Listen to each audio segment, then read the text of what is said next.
제가 만일 여러분께 작년 오늘 무엇을 하셨냐라고 여쭤보면 여러분 기억나십니까? 작년에 어디서 누구와 무엇을 몇 시에 하셨는지 여쭤보면은 아마 여기서 기억하실 분이 한 분도 없을 수도 있습니다. 저도 모르겠습니다. 저 어제 아침으로 뭐 먹었는지 기억도 안 납니다. 예. 근데 제가 69년 전 오늘 여러분 무슨 일이 있었습니까? 하신다면은 아마 여기 계신 분 중에 그날의 기억을 생생하게 기억하시는 분 계십니다. 그렇죠? 1950년 6월 25일 북한이 한 남한을 쳐들어왔죠. 예. 신기하게도 그런 일들 최근 일들은 기억 안 나셔도 그런 일들은 생생하게 기억이 나실 것입니다. 그리고 또 그때 태어나지 않으셨어도 이제 그 후로 저희 어머님들, 부모님들의 그리고 할머니, 할아버지의 얘기를 들으면서 자란 다음 세대들도 그런 날은 그런 얘기는 또 잊지 않고 또 저도 6월 25일 때는 그날 그때 이런 일이 있었구나라고 기억을 하고 삽니다. 왜냐면 우리 기억이 어떤 시간 단위로 작동을 하는 것이 아니라 어떤 이벤트 단위로 어떤 일 단위로 저희 기억이 작동을 하는 것 같습니다. 그래서 어제 그저께 뭐 무슨 일이 있었는지 까먹을 수도 있어도 수십 년 전에 있었던 뭐 결혼식 이야기, 십몇 년 전에 태어났던 자녀 태어났던 그 순간 그런 것들은 기억이 잘 날 거예요.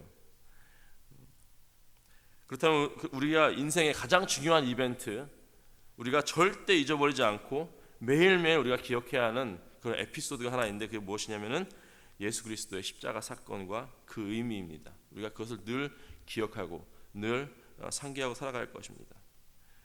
6.25 당시에 살아계셨던 분들은 이제 많이 숫자가 줄어들고 하지만 또 그 자손들은요 자신의 부모님들, 할아버지, 할머니 얘기 듣고 자라서 또 오늘 일을 기억하게 됩니다. 히브리서가 쓰여진 당시에 예수님의 죽으심과 부활하심을 직접 본 사람이 점점 줄어들고 있고 하지만 또 그 다음 세대들이 그 부모님의 이야기, 할머니, 할아버지의 이야기 그리고 또 믿음의 선배들의 그 증거를 듣고 자랐습니다. 그래서 계속해서 예수 그리스도를 기억하고 예수 그리스도를 맺게 되었습니다.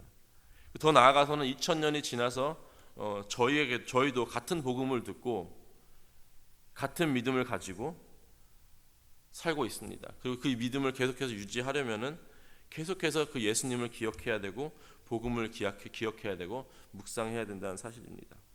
이 히브리서 저자는요 1세기 크리스찬들과 우리에게 반복적으로 설명을 해주고 있습니다. 바로 예수님이 그리스도다, 메시아다, 언약의 완성이다. 우리가 우리의 구원을 위해서 온전히 믿고 의지하고 붙들어야 할 분은 우리의 행위가 아니고 어떠한 다른 믿음도 아닌 하나님의 아들 예수 그리스도를 믿는 믿음이고 바로 그분이다라고 설명을 해주고 있습니다. 예수 그리스도야말로 천사보다 높고 아브라함보다 높고 모세보다 높고 또 어떠한 제사장보다 높다라고 설명을 해주고 있습니다. 그래서 1장부터 11장까지 계속해서 예수님을 이렇게 높이고 있어요. 마치 멀리서도 봐도 자유의 선상이 멀리서 보이지 않습니까? 그런 것처럼 예수님을 계속해서 이 말씀을 통해서 높여주고 있습니다. 그렇다면은 이러한 사실을 믿고 거듭난 우리 크리스찬들은 어떻게 삶을 살아야 하는가 이렇게 질문해 볼 수 있습니다. 그때 이제 12장 말씀이 이제 나오죠.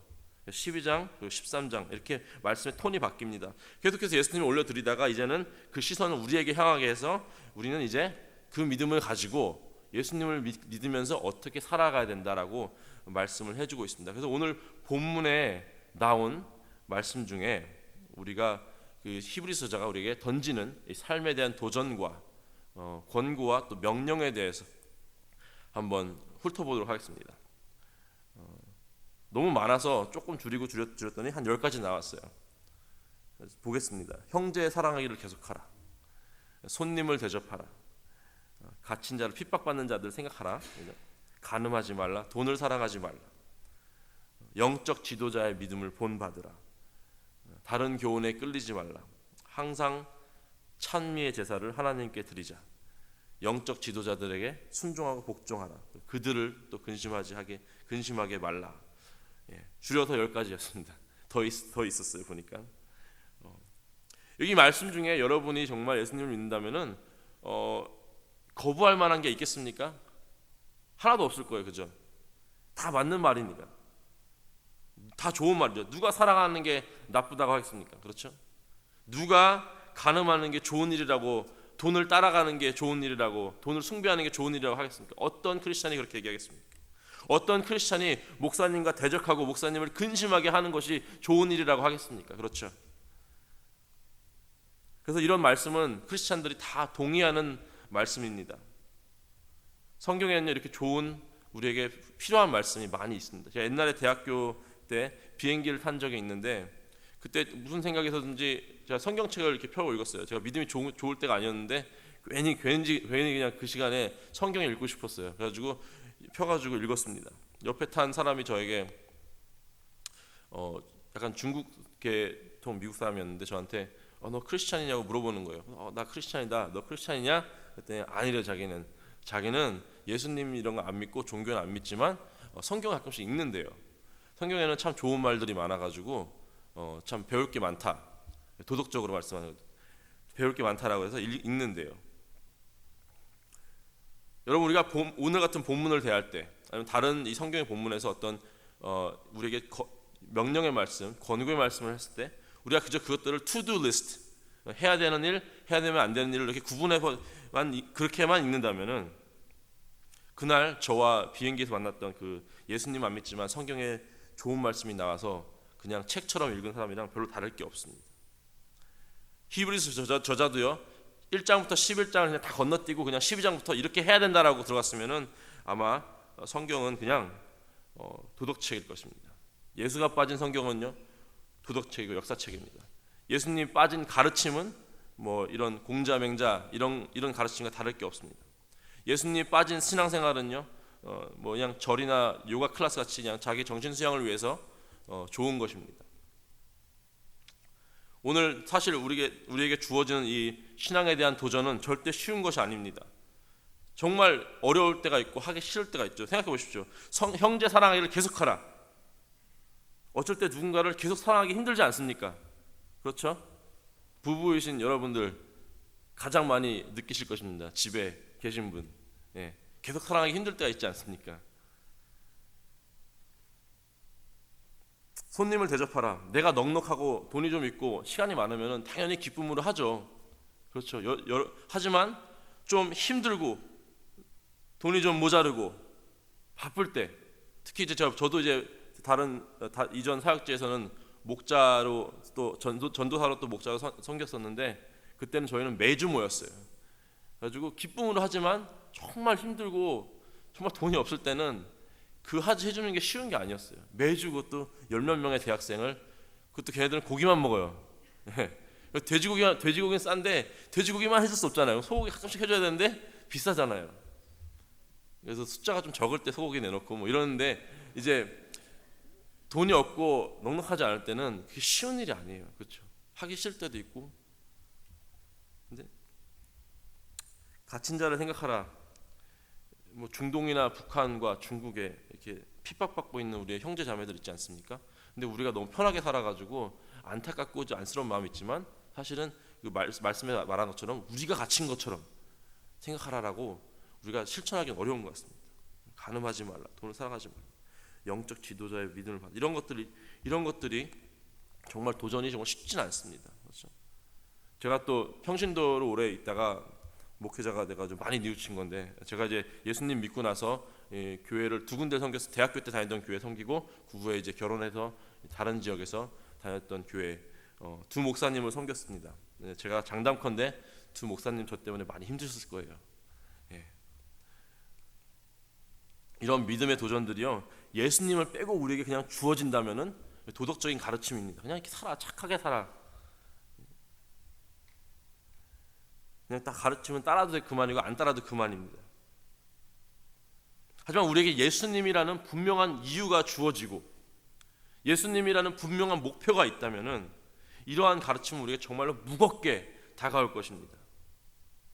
그런 가르침에 대한 우리의 자세는요, 반드시 다를 겁니다. 그냥 옵션이 아닙니다. 해도 그만 안 해도 그만이라는 이런 도덕적인 가르침이 아니라 정말 삶의 무게로 다가올 것입니다. 누가 나를 힘들게 할 때, 내가 정말 한마디 그냥 해주고 싶을 때, 그때 형제 사랑을 계속하라는 말씀이 들려요. 그리고 해야 되는 이유가 그냥 하면 착한 사람이 되니까가 아니라 예수님, 우리가 그렇게 형제를 사랑해야 되는 이유가, 손님을 대접해야 되는 이유가, 돈을 사랑하면 안 되고 간음하면 안 되고 목사님께 순종하고 해야 되는 이유가 예수님이라면은 그 명령의 무게는요 정말 차원이 다르게 무겁게 느껴져야 할 것입니다.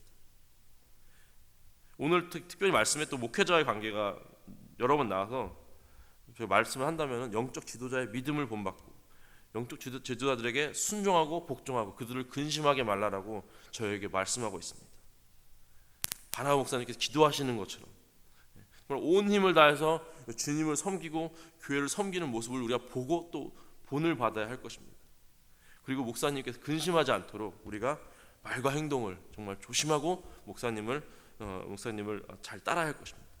그렇게 해야 되는 이유가 그게 옳으니까 마치 옳은 일이죠. 하지만 이유는 ultimately 예수 그리스도입니다. 그렇기 때문에 그렇게 해야 하는 것입니다. 우리의 죄를 위해서 십자가에 달려 돌아가신 예수 그리스도가 그 이유고 우리의 목표이기 때문에 이런 우리의 권고의 말, 이런 도전의 말씀, 명령의 말씀을 아주 그냥 잘 이행해야 된다는 것입니다. 제가 이거 일일이 하나하나 다 나에게는 새벽기도 시간이 너무 짧기 때문에 못합니다. 하지만 여러분 삶 가운데 꼭 잊지 말고 오늘 말씀을 다시 한번 새겨보시면서 적용해 보시기 바랍니다. 한 가지라도 한두 가지라도 꼭 오늘 말씀 적용해 보시기 바랍니다.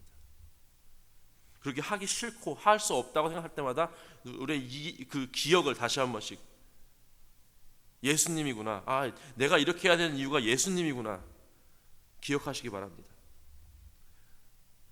제가 어렸을 때 늘 보고 자란 것이 이제 어른들 맨날 술 마시고 이런 거였어요. 담배 피고 도박하고 친가 쪽이 그렇게 그런 식의 삶을 사셨습니다. 외가 오면 다 예수님 믿어가지고 외가만 오면 천국이었어요. 그래서 제가 보고 본 게 그런 거라서 사실 어렸을 때 그거 자랐을 때 그런 거 하는 거 따라하는 거 되게 쉬운 일이었어요. 술 담배 해보는 거 정말 쉬웠어요. 어렵지 않았어요. 근데 예수님을 만나고 나니까 그런 것들을 하지 않아야 될 이유가 생긴 거예요.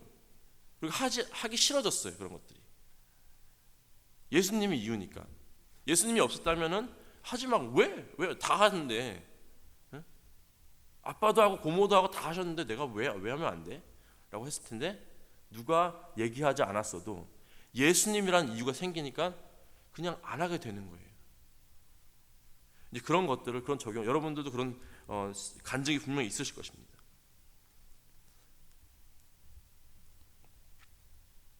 여러분 오늘 우리에게 주어진 10가지 믿음의 도전, 더 많은 도전들이 말씀에 있습니다. 그냥 우리 좋으라고, 우리 착하게 살라고 그런 말씀이 아니고 훨씬 뛰어넘어서 예수님이라는 이유를 그 11장, 히브리서 11장에 걸쳐서 보여주고 예수님이 딱 올라간 다음에 우리가 그 예수님을 바라보면서 우리는 이렇게 살아야 한다라고 말씀해 주고 있는 것입니다. 그래서 여러분께 권고합니다. 도전합니다. 형제를 계속 사랑하시기 바랍니다. 손님을 대접하시기 바랍니다. 핍박받는 자들을 위해서 울면서 기도하시기 바랍니다.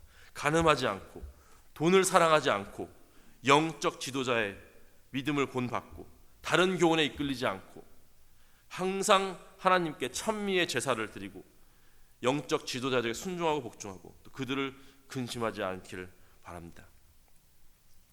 왜냐고 물은다면 답은 하나죠. 예수 그리스도. 그분 때문에 또 그분으로 말미암아 그분을 힘입어 구원을 받았기 때문에 우리가 그렇게 해야 되는 것입니다. 아멘. 예, 그렇게 믿고 여러분 삶에 적용하는 저와 여러분 되기를 주님의 이름으로 축원합니다. 예, 같이 기도하시겠습니다. 하나님 감사합니다. 우리에게 들려주시는 음성을 저희가 잘 듣고 믿음으로 답하기 원합니다. 주님 오늘 음성을 들려주신 믿음의 도전들을 마음에 새기고 삶에 하나하나 적용하기 바랍니다. 그 이유가 우리가 착하게 살기 위해서가 아닌 예수 그리스도임을 늘 기억하고 또 오늘 하루 살아가게 하여 주시옵소서. 우리의 마음을 변화시켜 주셔서 우리의 행동과 삶이 변하게 하여 주시옵소서. 이 모든 말씀 우리 주 예수 그리스도의 이름으로 드렸습니다. 아멘.